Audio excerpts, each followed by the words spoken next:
Hello students, आज पुनः अपने YouTube channel Gargi coaching centre पर आप लोग का स्वागत करते हैं। और आज के टॉपिक्स में आप लोग को क्लास 10th का मैथ जो कि पहला चैप्टर वास्तविक संख्या जिसे इंग्लिश में रियल नंबर बोलते हैं, यह चैप्टर पहले से प्रारंभ है। और इसका आज आप लोग को प्रश्नावली 1.1 का लास्ट सवाल लगाया जाएगा, मतलब कि प्रश्नावली 1.1 का 5वां सवाल। चलते हैं अपने सवाल नंबर 5 पर, प्रश्नावली 1.1 का। देखिए आज का सवाल है, और ये जो क्लास 10th में मैथ आप लोग को पढ़ाया जा रहा है या आप लोग का एनसीईआरटी बुक के हिसाब से पढ़ाया जा रहा है, एनसीईआरटी बुक के हिसाब से पढ़ाया जा रहा है।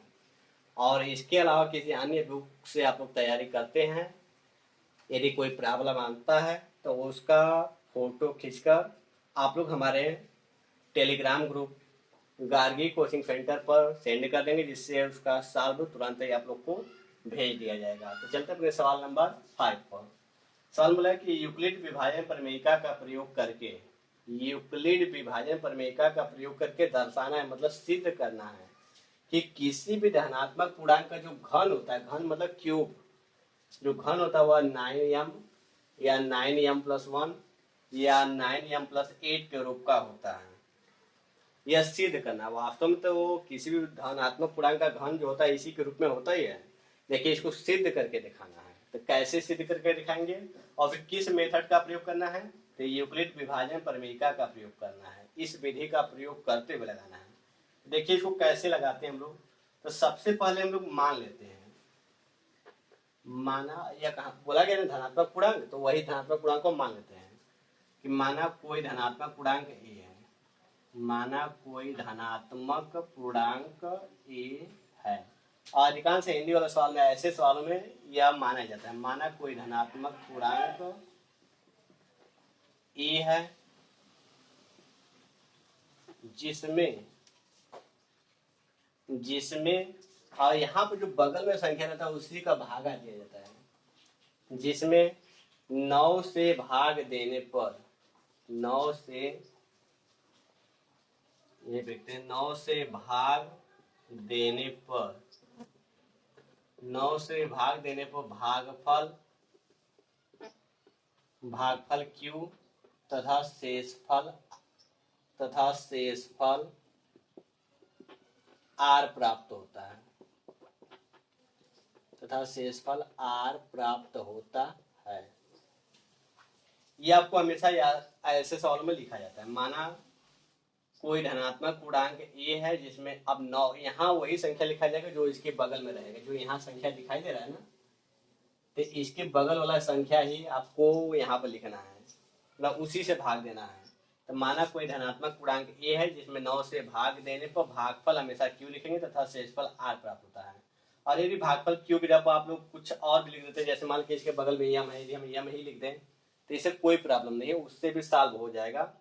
लेकिन जो सभी लोग फॉलो करते हैं वही सिस्टम यदि हम लोग भी लेके चले तो अच्छा रहता है। इससे क्या होता है कि सवाल लगाने में बेटर रहता है, आराम रहता है, और चेक करने वालों को भी कोई प्रॉब्लम नहीं आता। इसीलिए जो माना गया है जिसके हिसाब से सभी लोग चलते हैं वही प्रोसेस लेकर हम लोग भी चलेंगे। वास्तव में यहाँ पर लिखने के लिए हम कुछ भी लिख सकते हैं, यहाँ भी कुछ भी लिख सकते हैं, लेकिन जैसे सभी लोग चलते हैं वैसे हम लोग भी चलेंगे। तो माना कोई धनात्मक पूर्णांक ए है जिसमें 9 से भाग देने पर भागफल Q तथा शेषफल R प्राप्त होता है। अब यहाँ पर लगाएंगे यूक्लिड विभाजन प्रमेयिका, लिखेंगे यूक्लिड विभाजन प्रमेयिका लगाने पर, यूक्लिड विभाजन प्रमेयिका लगाने पर, यूक्लिड विभाजन प्रमेयिका लगाने पर, यूक्लिड विभाजन प्रमेयिका लगाने पर। तो यूक्लिड विभाजन प्रमेयिका का सूत्र क्या होता है, A बराबर BQ प्लस R, जहां R बराबर, जो R का मान होता है वो 0 से बड़ा होता है या तो बराबर होता है। यदि ऐसे रहेगा तो इसका मतलब R बड़ा है, और ऐसे लग गया तो इसका मतलब बड़ा भी है और बराबर भी हो सकता है। परंतु यह जो R होता है वह B से छोटा होता है, इस कंडीशन में B बड़ा हो गया, जिस साइड में यह मुख खुलता है वह बड़ा बना है, इस कंडीशन में B बड़ा हो गया, R छोटा हो गया। और यही यूक्लिड विभाजन प्रमेयिका है जो कि इससे पहले वाले वीडियोज में आप लोग को विस्तार से पढ़ाया गया हुआ। हो सकता है यदि इससे पहले वाले वीडियोज को आप लोग नहीं देखें तो उस वीडियोज को देखकर यदि इसको आप पढ़ते हैं तो बेटर और अच्छी तरीके से समझ में आएगा कोई प्रॉब्लम नहीं आएगा। लेकिन फिर भी यदि इसको डायरेक्ट भी देख रहे हैं तो हमारे बताने का तरीका इतना अच्छा है कि आप लोग को यहाँ से भी डायरेक्ट आ सकता है, कोई प्रॉब्लम नहीं होगा। लेकिन थोड़ा बहुत तो रह ही जाएगा, यदि उसको देख लेते हैं तो वो भी क्लियर हो जाएगा। तो ए बराबर बी क्यू प्लस आर, जहाँ आर का मान होता है 0 से बड़ा या बराबर परंतु बी से छोटा। अब यहाँ ए, तो ए उसी को लिखा जाएगा। अब बी मतलब यहाँ जो ए होता है वो भाज्य होता है, और बी जो होता है भाजक। भाजक मतलब जिससे भागा दिया जाता है। तो किससे भागा दिया गया था? 9 से भागा दिया गया था। 9 लिख देंगे, 9 क्यूब प्लस आर, आर के बाहर लिख देंगे। जहां अब आर का जो मान होगा इस 9 से, मतलब जिससे भागा दिया जाता है, इस 9 से मतलब जिससे भागा दिया जाता है उससे कम होता है। कहाँ से लेकर कहाँ तक? 0, 1 हो सकता है, 2 हो सकता है, 3, 4, 5, 6, 7, 8 तक हो सकता है, इससे अधिक नहीं जाएगा। यदि आर का मान यहाँ पर आपका 10 होता तो 9 तक जाता, यदि 11 रहता तो 10 तक जाता, मतलब इससे एक कम ही रहता है, इससे एक कम ही रहता है। और यही सब मान हम लोग क्या करेंगे, इसमें एक बार आर का मान इसमें इसमें एक बार आर का मान 0 रखेंगे, एक बार 1 रखेंगे, एक बार 2 रखेंगे, एक बार 3 रखेंगे, एक बार 4 रखेंगे। और जो सिद्ध करने वाला है, सिद्ध करने में क्या क्या दिखाई देना चाहिए? 9m प्लस 1 और 9m प्लस 8 यदि मिल जाएगा, जैसे हमारा तीनों मिल जाएगा वहीं पर रोक देंगे, आगे बढ़ने की क्या जरूरत है। तो सबसे पहले हम लोग क्या करेंगे, आर बराबर 0 रखेंगे। आर बराबर 0 पर या 0 रखने पर पूरा लिख लीजिएगा, या लिख ही देते हैं। आर बराबर 0 रखने पर, आर बराबर 0 रखने पर, तो ए बराबर क्या हो जाएगा? 9q प्लस आर का मान क्या रख दिए? 0, और ये रखेंगे इसी में हमेशा। तो आर का मान 0 रखेंगे तो 0 कोई महत्व नहीं होगा, समाप्त हो जाएगा। अब जो सवाल बोला गया उस पर जाएंगे। तो क्या बोला गया? घन करना है। घन मतलब क्यूब करना है, क्यूब मतलब घाते 3 करना है। तो दोनों पक्षों का क्या लिखेंगे? घन करने को, दोनों पक्षों का घन करने को, दोनों पक्षों का घन करने पर, दोनों पक्षों का घन करने पर, इसका घन करेंगे तो हो जाएगा a क्यूब। अब इसका घन करेंगे तो 9 का घन कितना होता है? 729 होता है, आप लोग को पता होगा। 9 गुणे 9 गुणे 9 3 बार कर लीजिएगा, इतना क्यूब हो गया। ठीक, तो हो जाएगा 1 घाते 3 बराबर। अब इसमें से क्या करेंगे, हमको चाहिए 9। पहला क्या चाहिए? 9 चाहिए, तो 9 कॉमन ले लीजिए। तो 9 कॉमन ले लिए मतलब उसको बाहर निकाल दिए, तो अंदर क्या बचेगा? 9 का भागा ले दीजिए, 81 बचेगा। 81 क्यूब घाते 3। अब इसमें क्या करेंगे? 9, इस पूरा को यम मान लेंगे। जो यहाँ रहता वही मानेंगे तो और बेटर रहता है। यदि मानना चाहते हैं कुछ और तो कुछ और भी मान सकते हैं, लेकिन आप लोग यही मानिएगा जो यहाँ रहता है। तो 9m हो जाएगा। तो यहाँ ब्रैकेट में कुछ लिखना पड़ेगा। क्या लिखना पड़ेगा? जहाँ m बराबर, जहाँ m बराबर, m को क्या माने हैं? m इसी की जगह पर m लिख रहे हैं, तो इसका m बराबर क्या होगा? 81 क्यू घाते 3। तो देखिए आपका पहला मिल गया, 9m क्या हो गया? मिल गया। अब इसी तरह आगे जब r बराबर 0 रखे तो 1 मिल गया, r बराबर 1 रखेंगे, फिर r बराबर 2 रखेंगे, तो इसी तरह आपका क्या हो जाएगा? पूरा मिल जाएगा। लेकिन उसको पूरा को दिखाना पड़ेगा, अभी तो 1 दिखाएं। तो अब क्या करेंगे? r बराबर 1 रखने पर, r बराबर 1 रखने पर, तो हो जाएगा a बराबर कहाँ रखते हैं? इसी में हमेशा रखते हैं। तो हो जाएगा 9q और प्लस r का मान 1 रखेंगे। अब पुनः दोनों पक्षों का घन करेंगे, दोनों पक्षों का घन करने को, दोनों पक्षों का घन करने पर, तो दोनों पक्षों का घन करेंगे तो हो जाएगा a क्यूब, और इसका घन करना तो इस पूरा का घन होगा। तो पूरा का घन को तोड़ने के लिए एक फार्मूला होता है, फार्मूला थोड़ा देख लीजिए आप लोग। a प्लस बी का फार्मूला को यहाँ लिख कर फिर मिटा देंगे, समझाने के बाद इसको मिटा दिया जाएगा। तो a प्लस बी का पूरा घाते 3 बराबर क्या होता है? a घाते 3 plus b घाते 3 plus 3ab कोष्टक में a प्लस b आप लोग जानते होंगे, मतलब a के पावर क्यूब प्लस b के पावर क्यूब प्लस 3ab कोष्टक में या ब्रैकेट में a प्लस b। थोड़ा सा इसको विस्तार से तोड़ दीजिए, इसका विस्तारित रूप निकाल लीजिए, बड़ा रूप। a cube plus b cube, इसका इसमें मल्टीपल कर दीजिए तो हो जाएगा 3a स्क्वायर b, क्योंकि a और a मिलकर a स्क्वायर हो जाएगा, प्लस इसी तरह इसका मल्टीपल इसमें कर देंगे तो 3ab स्क्वायर हो जाएगा, क्योंकि b और b मिलकर b स्क्वायर हो जाएगा। तो आप लोग इसका फार्मूला ये लगाइएगा, क्योंकि इससे थोड़ा सा एक लाइन आप लोग का आसान हो जाएगा, एक लाइन कम हो जाएगा, तो यही लगाइएगा। और ए को हमेशा पहला पद बोलते हैं, बी को दूसरा पद बोलते हैं, तो यही लगाइए यहाँ पर। तो यहाँ देखिए पहले के घाते 3 है, तो पहला आपका यह है, तो इसके घाते 3 मतलब कि हो जाएगा 729 क्यूब घाते 3। अब प्लस दूसरे के घाते 3, तो दूसरा क्या है 1, तो 1 के घाते 3 बराबर 1 आएगा, मतलब 1 का 3 बार गुणा करेंगे तो 1 आ जाएगा। अब प्लस 3 गुणे पहला का स्क्वायर गुणे दूसरा। ए को हमेशा पहला बोलते हैं, बी को हमेशा दूसरा बोलते हैं, यदि इस फार्मूला में सी भी दिखाई दे रहा है तो उसे तीसरा बोलते हैं, ये याद रखिएगा। तो पहले 3 है, 3 गुणे पहला का स्क्वायर, तो पहला हमारा क्या है 9 क्यू है, यह पहला है और यह दूसरा है, तो 9 क्यू है। 9 क्यू का क्या है, पहला का स्क्वायर है ना, तो स्क्वायर कर दीजिए, तो 9 का स्क्वायर 81 और क्यू का स्क्वायर क्यू स्क्वायर, और गुड़े फिर क्या है बी, बी मतलब दूसरा, तो दूसरा हमारा क्या है 1 है, 1 लिख दिए। पुनः फिर 3 गुड़े, आप देखिए इसमें 3 गुड़े ए मतलब पहला, पहला का इस बार स्क्वायर नहीं हुआ है, उसी तरह उतारा जाएगा, तो 9 क्यू उसी तरह उतारा जाएगा। और फिर गुड़े, क्योंकि इसके बीच में चिन्ह नहीं दिखाई देता है तो बुरा माना जाता है। बी स्क्वायर, बी स्क्वायर मतलब दूसरे का स्क्वायर, तो 1 का स्क्वायर 1 आएगा। अब इसको थोड़ा सा यहाँ पर सॉल्व करेंगे, इसको हम इरेज कर देते हैं, मिटा देते हैं। और यह फार्मूला आपको याद रहना चाहिए, ए प्लस बी का होल क्यूब बराबर A cube plus B cube plus 3ab question में ए प्लस बी, या तो उसके जब यह याद कर लेते तो और बेटर रहेगा, A cube plus B cube plus 3a square B और प्लस 3ab स्क्वायर। तो इसको इरेज करते हैं, उसके बाद तो देखिएगा थोड़ा सा यहाँ पे लगाते हैं क्योंकि जगह कम पड़ेगा आपकी जगह। तो ए क्यूब बराबर कितना आ गया, यहाँ थोड़ा सा इसको वीडियो में देख लेते हैं कि ये वीडियो में दिखाई दे रहा है कि नहीं, नहीं दिखाई दे रहा तो प्रॉब्लम हो सकता है आगे जाकर। चलिए दिखाई दे रहा है, कोई दिक्कत नहीं है।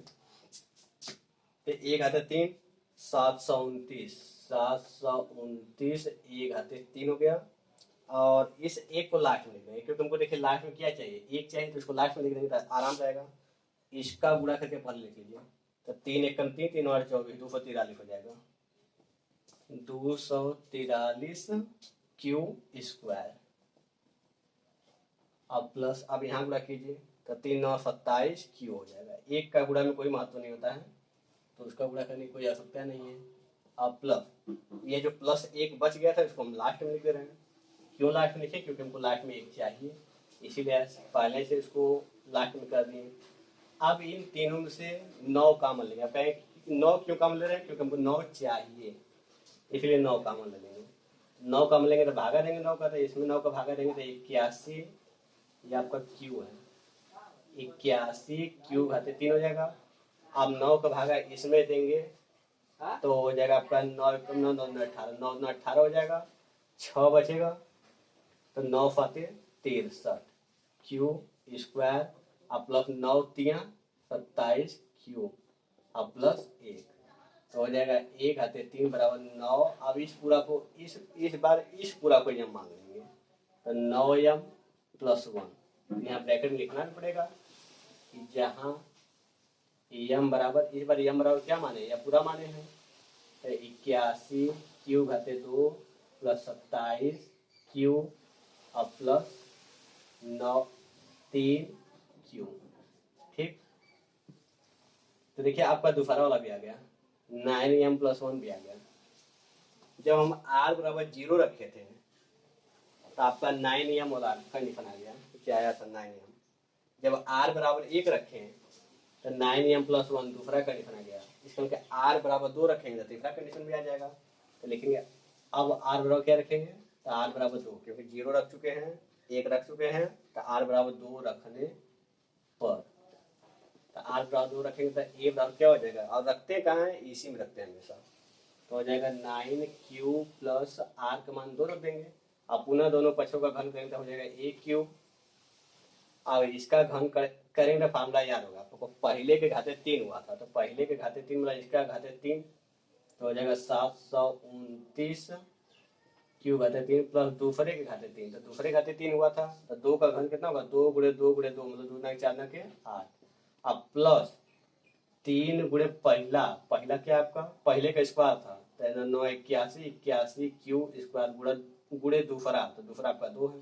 अब प्लस 3 गुणे पहला था 9 क्यू और गुणे दूसरे का स्क्वायर था, दूसरा क्या है 2, 2 का स्क्वायर 4 हो जाएगा। तो जो काम उसमें किए थे वही काम इसमें भी कर लीजिए। तो इसको उतारिए पहले 729 क्यू आते 3, इसको लास्ट में लीजिए क्योंकि हमको लास्ट में 8 चाहिए, लास्ट में हमको 8 या 8 चाहिए, इसको लास्ट में कर देंगे। तो पहले इसको उतार ले पूरा गुणा करके। तो 2 3 6, 6 एकम 6 और 6 8 48, मतलब 3 गुना के 6 हो जाएगा, 6 एकम 6 और 6 8 48, 686 क्यू स्क्वायर हो जाएगा। अब यहाँ गुणा करेंगे, 4 3 12 9 108, 108 क्यू। अब प्लस 8 जो रह गया तो इसको यहाँ लास्ट में लिख देंगे। तो 1 आते 3 बराबर इन तीनों में से 9 कॉमन ले लेंगे, क्यों? क्योंकि हमको 9 ही चाहिए। तो 9 कॉमन लेंगे तो 9 को भागा दीजिए, तो 81 हो जाएगा। क्यू करते 3, 9 को भागा देखिए, चेक लीजिए, 9 8 72, 9 एकम 9 सही है। अब फिर 9 को यहाँ भागा दीजिए, 9 5 45 हो जाएगा, 3 बचेगा 36 हो जाएगा, 9 4 36 क्यू स्क्वायर हो जाएगा, प्लस 9 को भागा इसमें देंगे तो हो जाएगा आपका 12, 12 9 108 होता है, तो 12 क्यू हो जाएगा और प्लस 8। इस बार इस पूरा को हम मान लेंगे तो हो जाएगा 1 घाते 3 बराबर 9 m प्लस 8। अब ब्रैकेट में क्या लिखेंगे, जहाँ m बराबर 81 क्यू घाते 3 प्लस 54 क्यू घाते 2 प्लस 12 क्यू।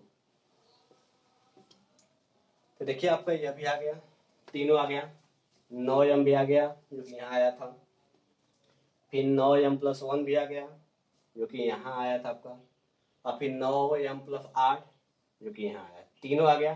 तो अब आ गया r बराबर 3 या r बराबर 4 या r बराबर 5 रखने की जरूरत नहीं है, यही आपका आता रहेगा बार बार। इन तीन यह आएगा या तो यह आएगा या तो यह आएगा, यही तीनों बार बार आता रहेगा।